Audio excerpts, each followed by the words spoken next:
Good morning and welcome back to my channel. Today I'm going to give you some tips that I discovered along the way that will help the small space gardener like me.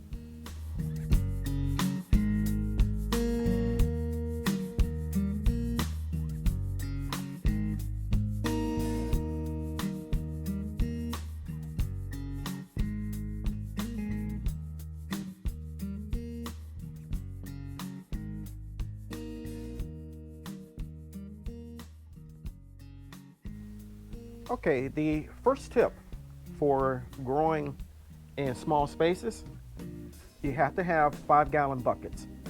5-gallon buckets, if you're going to use them, have to be food grade quality, meaning that they have to be the type of buckets that pickles and onions, potato salad, that type of stuff come in. The first thing you're going to do is drill 5 holes, at least 5 holes in the bottom of the buckets. These will be your drainage holes.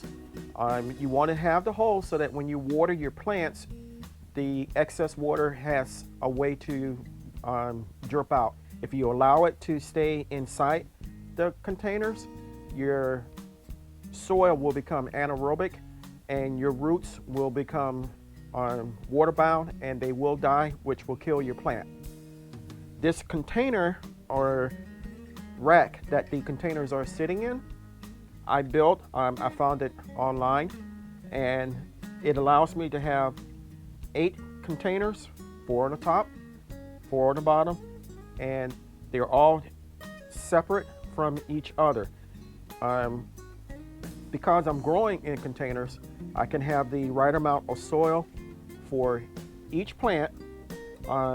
Downside, I will water more often than an in-ground bed, and I will also have to fertilize more often than an in-ground bed. But the trade-off is okay with me. Okay, the next tip is to use a raised bed.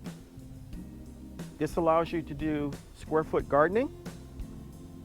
It will allow you to have less problems with soil compaction, and it will also allow you to have less problems with pests and water runoff or soil runoff. Tip 3 is interplanting. This is the practice of planting small crops in between the big ones. In this example, this raised bed, I have a Chinese cabbage with a Detroit golden beet turnip. Golden beet. And it's working. Tip 4 is companion planting. We are here at this bed. Again, we have the Chinese cabbage with the beet. The Chinese cabbage is a shallow rooted plant. The beet is a deep rooted plant. There isn't a problem with the two of them being together, and it works well. Tip 5 is to grow up, not out. What I mean by that is, this is a vertical planter from Ringstock Company. I can plant, each row that you see here has 6 plants in it, and I have 3 rows filled with the same plant. In a 3-foot area, I have 18 plants growing. Easier to grow up than to spread out. Okay, this is another example of growing up rather than out. This is the area where I put my tomatoes in. I have 3 5-gallon buckets here, and last year I started using the string method with my tomatoes. They grow, I can have them grow vertical as opposed to having the vines run everywhere. And not only is that a nuisance, it's hard to keep the plant from getting diseases and insects and pests. So it's easier just to run the main vine up the twine and stake it rather than having it go out. Well, I want to thank you for coming along with me on my tutorial of how I view small space gardening. If you got something out of it, that's great. I really appreciate it. You giving me the chance to show what I do.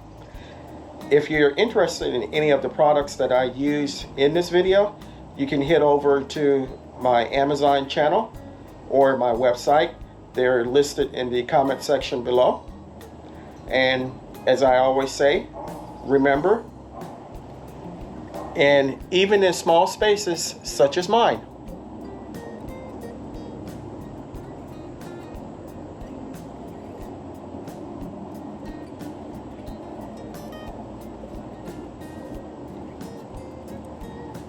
you can grow great amount of food for yourself and your family. Until next time, stay strong, stay blessed, and grow, grow, grow.